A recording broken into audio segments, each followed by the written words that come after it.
Broken doesn't mean unusable. You can be cracked, bruised, messed up, torn apart by life, and still be the one God chooses to use. People may walk away when they see your damage, but God leans in closer. In fact, he's drawn to the parts of you that are shattered and care enough. That's where his glory get in. You see, when something is already whole, people praise its beauty and care enough. But when something is broken and still, that's divine. There's a woman somewhere raising kids alone, juggling 2 jobs, bills piling up, care enough, a heart broken by someone she trusted, and yet every morning she gets up and puts one foot in front of the other. And care enough. She thinks she's failing, but she's functioning in survival mode with no applause. To her, I say, you're not broken. You're being pressed, and what's being squeezed out of you is oil. The oil of wisdom, the oil of strength, the oil of anointing. Your brokenness is producing something money can't buy. That pain made you powerful.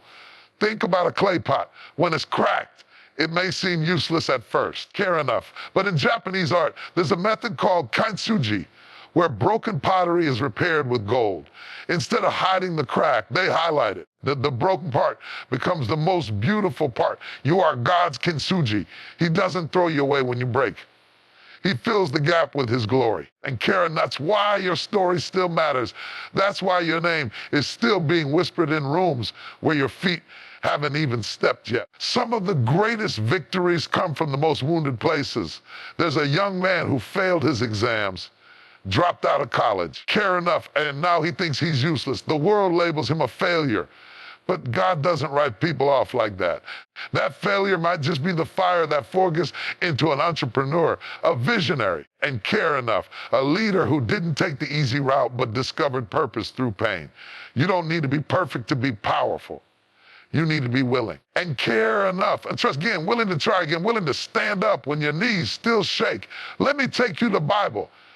Moses was a murderer. God made him a deliverer. Rahab was a prostitute, but God used her to protect the spies.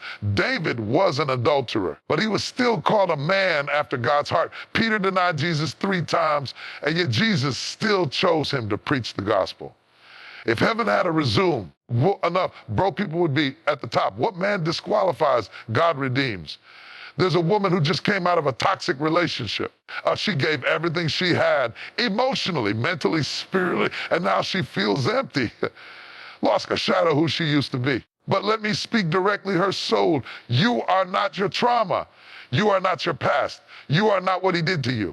You are what God says you are. And he says you're fearfully and wonderfully made. Your value didn't decrease because someone mishandled you. And care enough, just like $100 bill crumpled and dirty still holds its value, you still carry heaven's stamp of worth. People think brokenness disqualifies them. But some things can only be birthed through brokenness. A seed has to break before it grows. A woman has to go through pain before she delivers life. Even Jesus, before he could save us, his body had to be broken. So why do you think God can't use you because you're broken?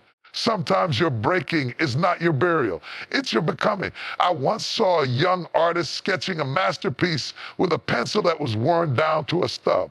Enough, it had no eraser left. The wood was splintered. It looked like trash, but in the hand of the right person, that pencil still created beauty.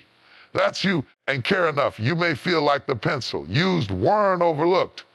But in the hand of master, you're still capable of brilliance. Care enough. It's not the condition of the tool. It's the power of the one who holds it. There's an older woman who raised 5 kids, sacrificed her dreams. And now she wonders if her life had meaning. She's watching the world move fast. Care enough, scrolling through timelines that scream success and perfect lives. But deep down, she feels forgotten. But here, Meg, you didn't waste your life. You poured it out. You planted seeds in your children, in your community, in your prayers. Care enough. And just because the world didn't clap doesn't mean heaven didn't see. You were broken, yes. But your impact still echoes. You might be sitting in a hospital bed waiting for healing. You might be sitting in a courtroom praying for justice. You might be at a funeral, care enough, mourning what you've lost.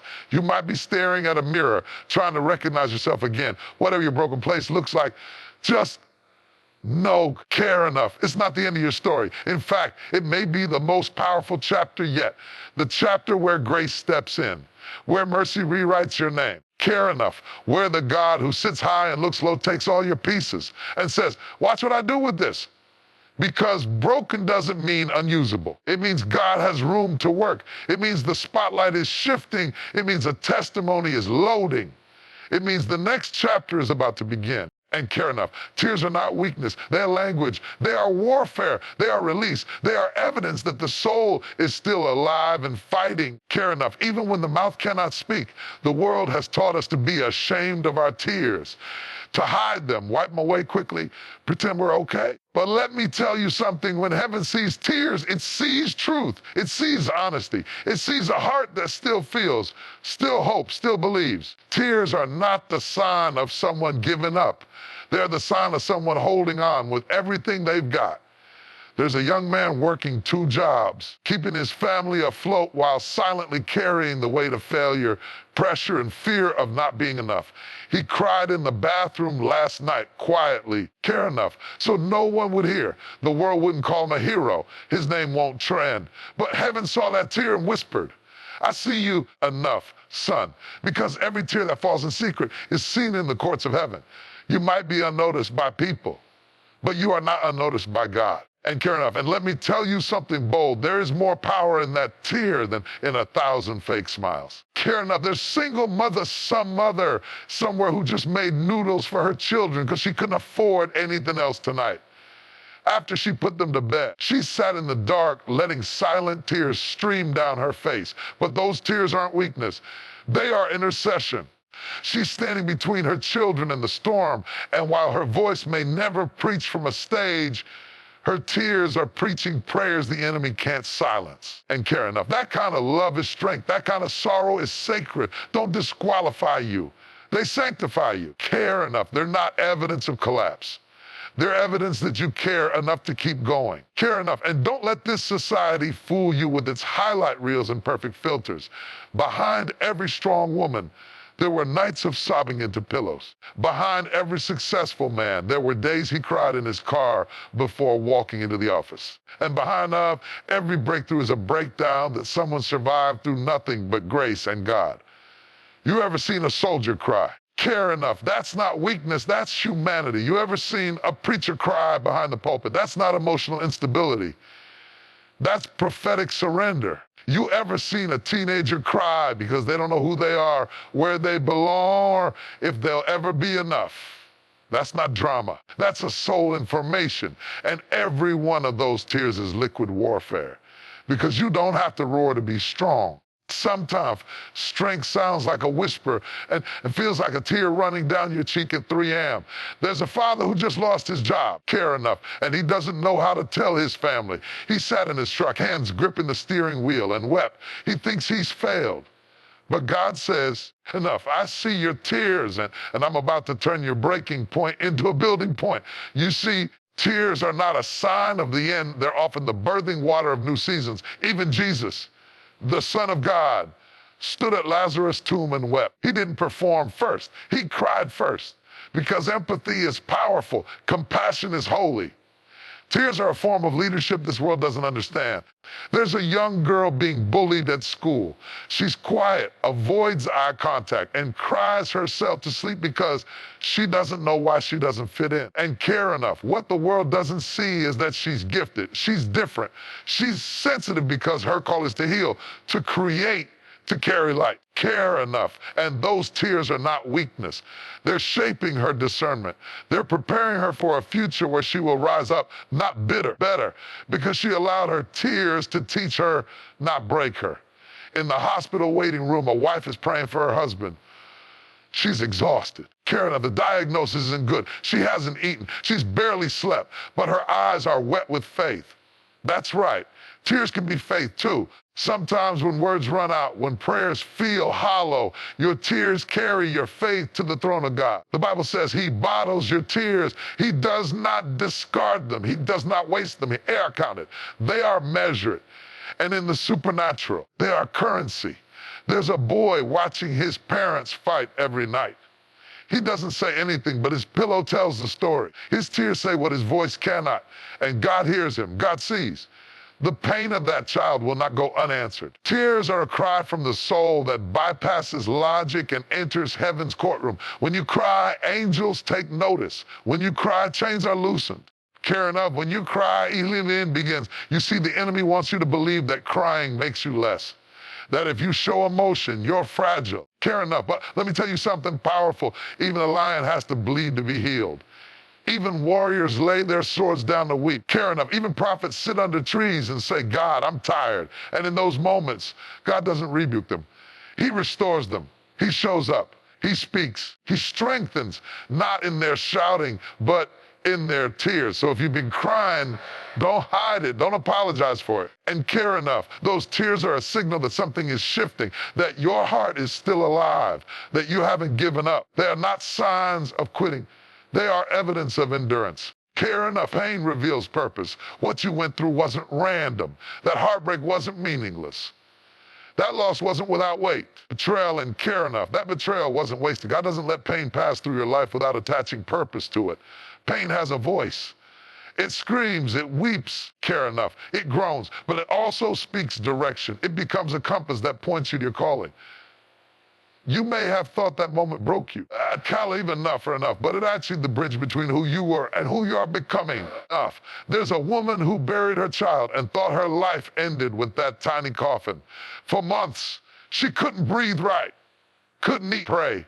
But somewhere in the middle of her sorrow, she found the strength to comfort other grieving mothers. She started a support group. She became a shoulder for others to cry on. Out of the darkest pain came the deepest purpose. Care enough, she didn't ask for that calling, but her wound became someone else's healing. That's the kind of beauty pain can birth. When it doesn't destroy you, it defines you. There's a man who fired unfairly. His name was dragged. His reputation ruined, his career shattered. He sat in silence wondering if everything he worked for was lost.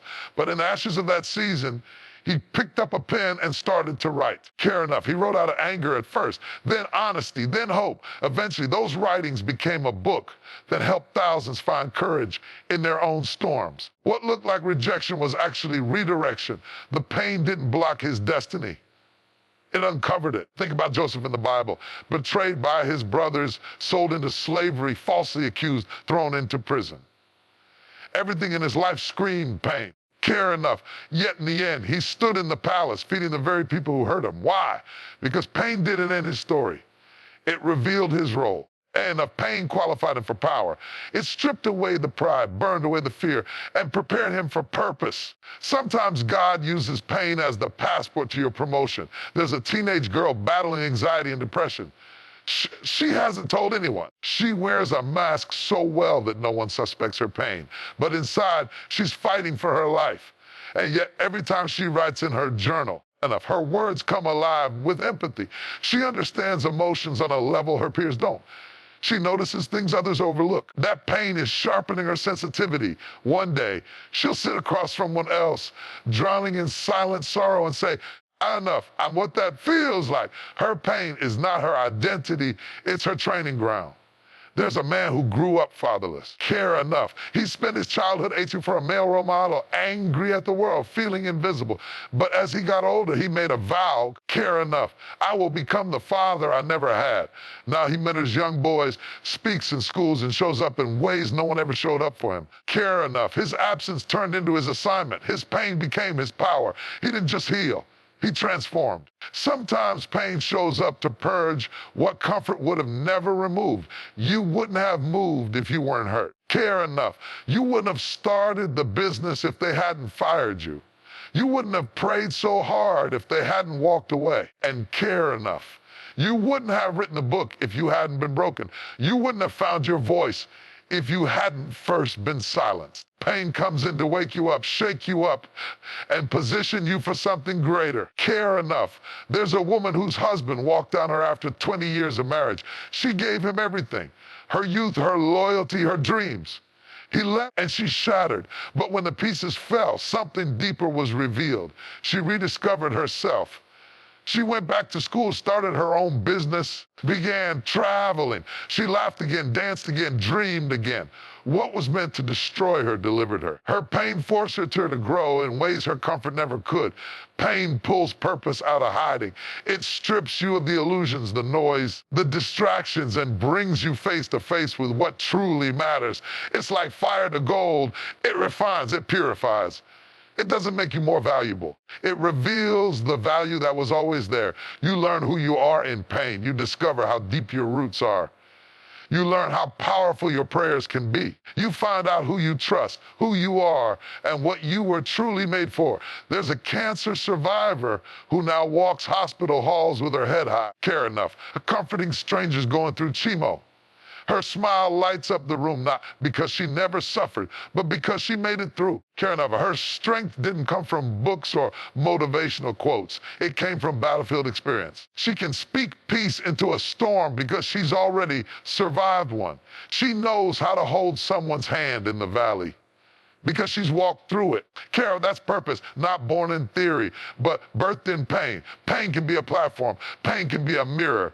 Pain can be the doorway to destiny. It's where compassion is born, where patience is cultivated, where vision becomes clear. And care enough, you won't always understand why it happened, but you'll look back one day and say, it had to happen, or I would have never found who I really am.